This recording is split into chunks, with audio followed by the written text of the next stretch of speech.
Hi all, welcome to football arena. Carlo ആഞ്ചലോട്ടിക്ക് കീഴിൽ Brazil 2 world cup യോഗ്യതാ മത്സരങ്ങൾ പൂർത്തിയാക്കിയപ്പോൾ ചില പോസിറ്റീവായ കാര്യങ്ങളൊക്കെ അവിടെ സംഭവിച്ചിട്ടുണ്ട്. പ്രത്യേകിച്ച് ബ്രസീലിന്റെ ഡിഫൻസ് ഒരൽപ്പം പ്രോഗ്രസ് കൈവരിച്ചിട്ടുണ്ട് എന്നുള്ളത് വ്യക്തമാണ്. പതിയെ കാർലോ ആഞ്ചലോട്ടി ബ്രസീലിന്റെ ആ ഒരു പഴയ മികവ് വീണ്ടെടുക്കും എന്നാണ് എല്ലാവരും ഇപ്പോൾ പ്രതീക്ഷിക്കുന്നത്. കാസമിറോ ഉൾപ്പെടെയുള്ള ചില താരങ്ങളെ അദ്ദേഹം തിരികെ കൊണ്ടുവരികയും ചെയ്തിരുന്നു. ഏതായാലും ഇപ്പോൾ ESPN ബ്രസീലിലെ പ്രമുഖ ജേർണലിസ്റ്റായ പ്രില്ലർ പെരസ് ഒരു ആവശ്യം ഉന്നയിച്ചിട്ടുണ്ട്. അതായത് ഫിലിപ്പെ കൂട്ടിഞ്ഞെ പോലെയുള്ള ഒരു താരത്തെ ഇപ്പോൾ ബ്രസീലിയൻ ദേശീയ ടീം നന്നായി മിസ് ചെയ്യുന്നുണ്ട്. അതുകൊണ്ട് തന്നെ കൂട്ടിഞ്ഞോയെ തിരികെ കൊണ്ടുവരണം എന്നാണ് പ്രില്ലർ പെരസ് പറഞ്ഞിട്ടുള്ളത്. അദ്ദേഹത്തിന്റെ വാക്കുകൾ ഇങ്ങനെയാണ്: ഇന്ന് ബ്രസീലിയൻ ദേശീയ ടീമിന് ആവശ്യം കൂട്ടിഞ്ഞോയെ പോലെ ഒരു താരത്തെയാണ്.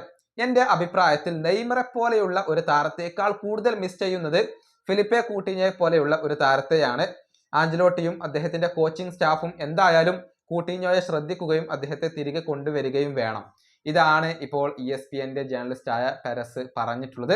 അതായത് മധ്യനിരയിൽ വളരെയധികം മികച്ച രൂപത്തിൽ കളിച്ചിട്ടുള്ള, മുൻപ് ബ്രസീലിന് വേണ്ടി കളിച്ചിട്ടുള്ള ഒരു താരമാണ് ഫിലിപ്പെ കൂട്ടിഞ്ഞോ.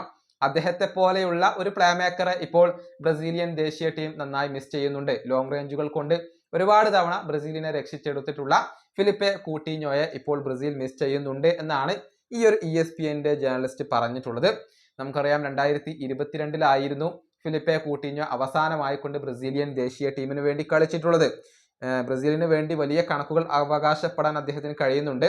ആകെ 68 മത്സരങ്ങൾ, 21 ഗോളുകൾ, 11 അസിസ്റ്റുകൾ എന്നിവയൊക്കെയാണ് അദ്ദേഹത്തിന്റെ കണക്കുകൾ. മാത്രമല്ല നിലവിൽ ബ്രസീലിയൻ ലീഗിൽ വാസ്കോക്ക് വേണ്ടിയാണ് അദ്ദേഹം കളിക്കുന്നത്. മികച്ച പ്രകടനം അദ്ദേഹം ഇപ്പോൾ പുറത്തെടുക്കുന്നുണ്ട്. കഴിഞ്ഞ മത്സരത്തിൽ സാവോ പോളയെ വാസ്കോ വലിയ രൂപത്തിൽ പരാജയപ്പെടുത്തിയിരുന്നു. ആ മത്സരത്തിൽ മികച്ച റേറ്റിംഗ് ഒക്കെ സ്വന്തമാക്കാൻ ഇപ്പോൾ ഫിലിപ്പെ കൂട്ടിഞ്ഞോക്ക് സാധിച്ചിട്ടുണ്ട് എന്നുള്ളതാണ്. ഏതായാലും കൂട്ടിഞ്ഞോ ഇനിയും മികവിലേക്ക് ഉയർന്നു കഴിഞ്ഞാൽ തീർച്ചയായും അദ്ദേഹത്തിന് ബ്രസീലിയൻ ദേശീയ ടീമിലേക്ക് ഒരു മടക്കം സാധ്യമാണ്. ഈ വീഡിയോ അവസാനിപ്പിക്കുന്നു. അടുത്ത വീഡിയോയുമായി വീണ്ടും കാണാം.